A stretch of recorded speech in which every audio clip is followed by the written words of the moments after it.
We begin by praising Allah subhanahu wa ta'ala and bearing witness that none has the right to be worshipped or unconditionally obeyed except for Him. And we bear witness that Muhammad sallallahu alayhi wasallam is His final messenger. We ask Allah to send His peace and blessings upon Him, the prophets and messengers that came before Him, His family and companions that served alongside Him, and those that follow in His blessed path until the Day of Judgment. And we ask Allah to make us amongst them. Allahumma ameen. Dear brothers and sisters, in our Tuesday night classes, we've been going over the lessons of the firsts. As-sabiqun al-awwalun, the first companions, the first to stand with the Prophet ﷺ in the wake of many difficult circumstances and who sacrificed their lives.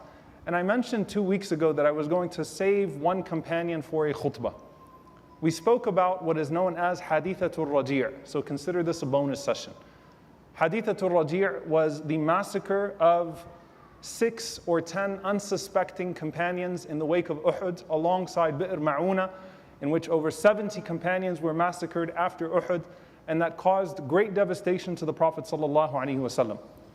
And we've spoken about 5 of the 6. We spoke about Asim ibn Thabit, we spoke about Khalid ibn Bukayr, we spoke about Abdullah ibn Tariq, we talked about Khubayb ibn Adi, and we spoke about Zayd ibn Dathina radiyallahu ta'ala anhum ajma'een.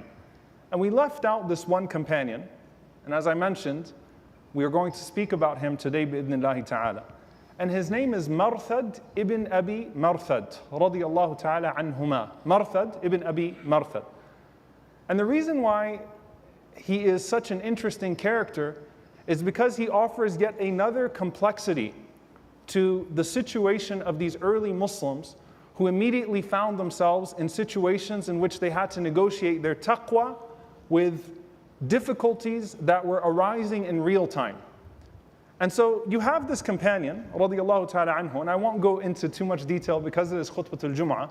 Marthad and his father were both actually Meccan, and they became Muslim together. And Marthad was a handsome, well-built young man. And he was someone who immediately dedicates himself to the Prophet ﷺ. He was a Halif of Hamza radiyallahu ta'ala anhu in Mecca, an ally of Hamza bin Abdul Muttalib in Mecca. And in Medina, he became the brother of Al-Aws ibn Samit radiyallahu ta'ala anhu, the great Ansari, the brother of Ubadat ibn Samit radiyallahu ta'ala anhu. Now, he has a very specific role in the seerah, and that is that he is the man that the Prophet ﷺ used to send on missions from Medina to rescue the poor prisoners in Mecca. So he's Meccan, but he's strong, he's smart, he knows Mecca inside out. And the Prophet ﷺ gives him this task where he will send him to Medina on multiple missions, send him from Medina on multiple missions.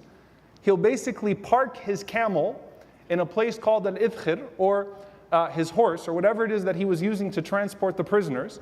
He goes deep into Mecca, rescues someone, brings them back, and then takes them back to Medina. Talk about a noble man. Talk about the courage that he has to be able to do that. So this hadith is in At-Tirmidhi, the story of his. And it's narrated that كان رجلا يحمل الأسرى من مكة حتى يأتي بهم المدينة, that Amr ibn Shu'ayb radiyallahu ta'ala anhu narrates from his father, from his grandfather, that there was a man from Mecca that used to go to Mecca from Medina and rescue the prisoners on behalf of the Prophet sallallahu alaihi wasallam. And on one of these trips, كانت امرأة بغي بمكة يقال لها عناق. There was a woman that didn't have the best reputation in terms of what she would do. So she was an adulteress. Basically, she was someone who was known in Mecca for a very particular sin, the sin of zina. But then the hadith has a twist to it. وَكَانَتْ صَدِيقَةً لَهُ. She was, prior to the days of Islam, his friend. And his friend clearly has different connotations here. He knew her well in the days of Jahiliyyah, in the days of ignorance before he became Muslim. He used to have a relationship with her, and he hadn't spoken to her since he became Muslim. And Marthad is in Mecca on one of these missions from the Prophet ﷺ, and he narrates the story in first person. It's an authentic hadith. He says, so I came to the walls of Mecca on a well moonlit night. So there was more light in this particular night from the moon than other nights. And he said that I found myself in the situation, فَأَبْصَرَتْ سَوَادَ ظِلِّي. She noticed me by my shadow. Meaning, she knew him so well that just his silhouette alone was enough to let her know that that was Marthad. So Anaq called out to him and said, Marthad, Marthad. She called out multiple times. And he's on a mission here, right? If he gets compromised here, he's dead. So Marthad comes up to her and he says, yes, it's Marthad. And Anaq says, Ya marhaba wa ahla, halumma fabit indana al-layla. Welcome back to Mecca, O Marthad. Come spend the night with me. He has a snap judgment to make here. There isn't just zina, but this is the test of Yusuf alayhi salam as well. It's zina or potential death. It's adultery or death. He has a million excuses that he could make right now for himself. And he actually does have an attachment to her from before. So the attachment is there, the threat is there, and if he does not respond to her, then what could she do? She could then really compromise his security.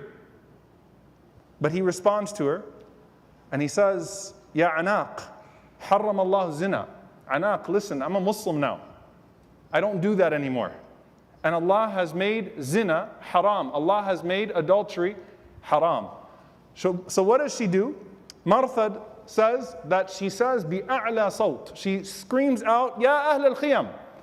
O people of the tents, the man who's been stealing your prisoners is here. So his security immediately becomes compromised. Marthad says, so I immediately ran away. And he said, 8 people pursued me. And he said, until I found, and it was nighttime, until I found a cave, and I got into this cave. And he said, technically speaking, they found me. Now, subhanAllah, the hadith is very explicit. قَالَ حَتَّى قَامُوا عَلَى رَأْسِي فَبَالُوا فَطَلَّ بَوْلُهُمْ عَلَى رَأْسِي. He says that until they were right above me, and when one of them urinated, the urine hit my head. I was that close. You can imagine the fear that he has. I'm dead. I'm dead. They're right there. But he says, miraculously, أَعْمَاهُمُ اللَّهُ عَنِّي. Allah subhanahu wa ta'ala blinded them from actually seeing me. I mean, they were right there, right on top of me. They could have taken me. Allah, who protected the Messenger ﷺ in the cave of the Hijrah, protected Marthad radiallahu ta'ala anhu. So Marthad said they left. Alhamdulillah. Then he said what? He said, so I went back into Mecca. And I rescued the prisoner that the Prophet ﷺ sent me to rescue because I didn't want to go back to the Prophet ﷺ empty-handed. This is taqwa in and of itself. He could have come back to the Prophet ﷺ and say, I got caught. Things got messy. He said, I went back. And he said, and I got the prisoner. And he said, and this prisoner happened to be a particularly heavy prisoner. So he exhausted me. I carried him out of Mecca, and people already knew that I was somewhere around. So there's a high alert for me. And I carried him, and I got to Idkhir. And he said, and I unshackled him. And I put him on my camel, and we made our way back to Medina. He gets to the Prophet ﷺ, and he tells the Prophet ﷺ what happened. Now, of all of the things that you think he might ask the Prophet ﷺ, here's something that makes his story the most interesting, and this is why you find the commentary of the ulama on it. This woman, Anaq, just tried to have him killed. And what does Marthad ask the Prophet ﷺ? He says, Ya Rasulullah, ankihu anaqa. Can I go back and marry her?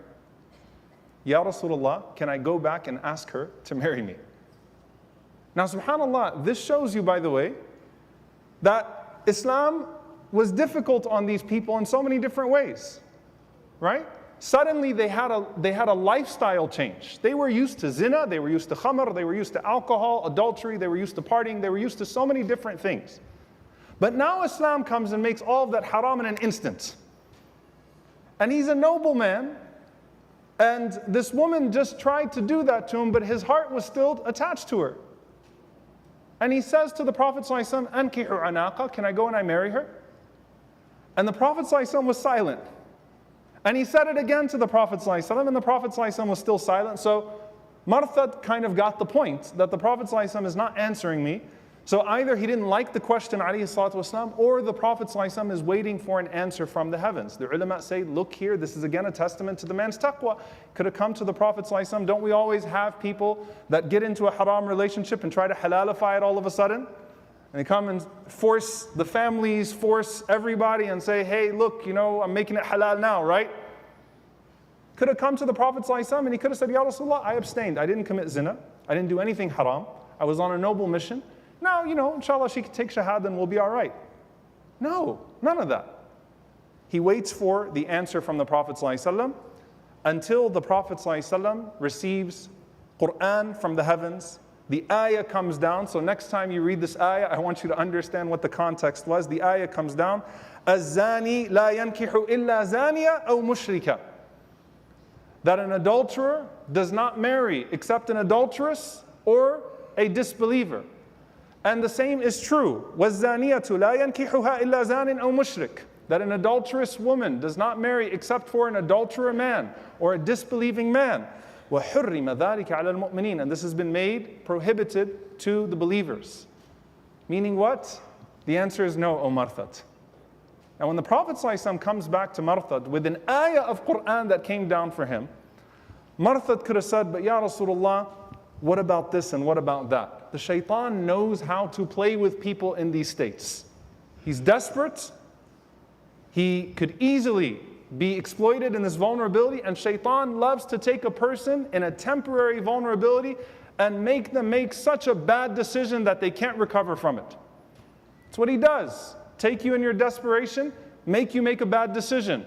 Try to cover up a sin with a sin. Try to cover up a lie with a lie. And you keep digging yourself deeper and deeper and deeper. That's the story of Barsisa, the priest from Bani Israel, that he got himself into trouble, committed zina, and then he killed the lady, right? Because that's what the shaitan told him. Now you've got to cover your tracks. But what does Marthad do? Marthad takes joy in this ayah because Allah says at the end of the ayah, وَحُرِّمَ ذَلِكَ عَلَى الْمُؤْمِنِينَ. This has been made prohibited for the believers. So what's the implication? أَنَا مِنَ الْمُؤْمِنِينَ. Allah just referred to me as a mu'min. Therefore, I take joy in being a mu'min. And he goes back to work. And what does Allah Azza wa Jal honor him with? He's a Badri. He's one of the people who fought in Badr. He's the one person who the Prophet ﷺ entrusted to be that man to go into Mecca and to pull those prisoners. He fights in Uhud and he becomes one of the greatest shuhada, because that class of the shuhada of Ar-Raji' are some of the most special and beloved companions to the Prophet ﷺ. Dear brothers and sisters, the ulama say about this story, subhanallah, that Marthad checks many boxes that were otherwise theoretical to us. And as we continue on Tuesday nights, inshallah ta'ala, we're going to talk about the murderers of Raji' and their tawbah. But Marthad checks many of them. And one of the things that we learn from his story that is incredibly beneficial and useful is that when the Prophet ﷺ talks about the 7 people shaded under the throne of Allah subhanahu wa ta'ala, all 6 of the categories that the Prophet ﷺ mentions of the 7 are categories of ihsan, categories of people that did an extra act of good when they found themselves in a situation. They beautified their deeds. And there's one person who was a man that was called to zina, da'atu imra'a dhata hasabin wa jamal, who was called to adultery by a woman of power and a woman of beauty, and he said, Inni akhafullah, I fear Allah. And Allah places him in that category, under the throne of Allah subhanahu wa ta'ala, under the shade of Allah subhanahu wa ta'ala on the day of judgment. Dear brothers and sisters, the ulama say that is the one category of the 7 that is a category of taqwa, not a category of ihsan. A category of being God-fearing, not necessarily a category of doing extra for the sake of Allah subhanahu wa ta'ala. And why is that significant? Because when you are in a situation in which you are most vulnerable, in which you are most desperate, that is the easiest time for shaitan to play in your mind and to tell you, now you can twist a bit. Now you can bend a bit. Now this sin will save you. Now you can do this. Now you can do that. You've got to do this now. You've already done this. And he'll sink you and sink you and sink you. But what does Allah subhanahu wa ta'ala say? وَمَن يَتَّقِ اللَّهَ يَجْعَلْ لَهُ مَخْرَجًا. Whoever fears Allah, Allah will make a way out for them. Whoever has taqwa of Allah, Allah will make a way out for them. That shaitan tells you that if you abide by Allah subhanahu wa ta'ala's way after having abandoned it or finding yourself in a difficult situation, taqwa in those circumstances is so much more beloved to Allah subhanahu wa ta'ala than the regular circumstances. You know how relevant this is to so many of the situations we see happening with the youth right now? To so many of the situations of people that get caught into a bad situation. And what do? They make it worse. They make the situation permanent by their sins. You know how many times it happens with, because it's not just a person, it's also a drug. It's also something else that you get attached to. The only way you can escape is this. If you were to talk to the many young people right now that have passed away, may Allah subhanahu wa ta'ala forgive them and make it easy for their parents because of an accidental overdose. And you could hear from them, what were you thinking in those last moments? You know how many people find themselves exploited? Because a desperate mind is the devil's playground. And it's at that moment that if you can say, Inni akhafullah, no, I fear Allah. Attaqullah, I fear Allah. And I will instead abide by the way of Allah, then Allah Azza wa Jal may honor you and I the way He honored this man, Marthad, radiyallahu ta'ala anhu. May Allah subhanahu wa ta'ala be pleased with him, be pleased with the companions, and may Allah Azza wa Jal send His peace and blessings upon our beloved Prophet sallallahu alayhi wa sallam. Allahumma ameen. أقول قولي هذا واستغفر الله لي ولكم ولسائر المسلمين فاستغفروا إنه هو الغفور الرحيم.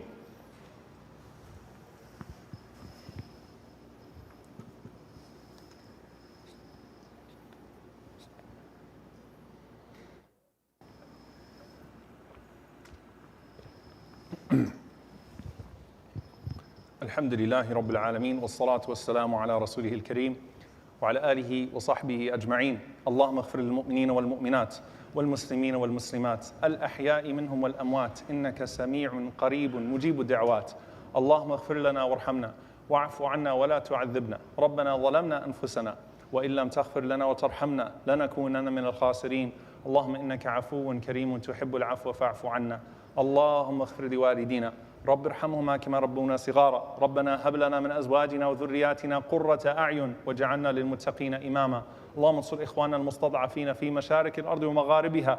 اللهم أعز الإسلام والمسلمين وأذل الشرك والكاذبين ودمر أعداء الدين. اللهم أهلك الظالمين بالظالمين وأخرجنا وإخواننا من بينهم سالمين. عباد الله إن الله يأمر بالعدل والإحسان وإيتاء ذي القربى وينهى عن الفحشاء والمنكر والبغي يعظكم لعلكم تذكرون فاذكروا الله يذكركم واشكروه على نعمائه يزد لكم ولذكر الله أكبر والله يعلم ما تصنعون وأقم الصلاة.